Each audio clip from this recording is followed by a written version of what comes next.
شبابتنا فوز صعب على حساب الضيف اتحاد بلعباس بملعب سفوحي.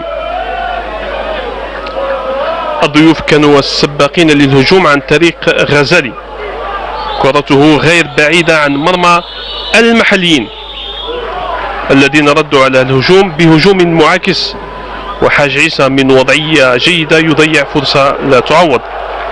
الشباب كان الأحسن خلال هذه المباراة وضيع أكثر من محاولة عن طريق عريبي هنا، وحاج عيسى كذلك يضيع فرصة من ذهب قبل نهاية الشوط الأول.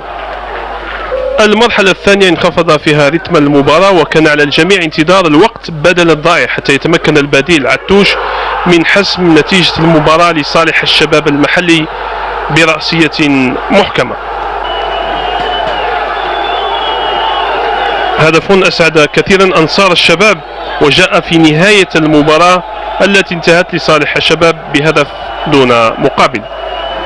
الحمد لله. هذا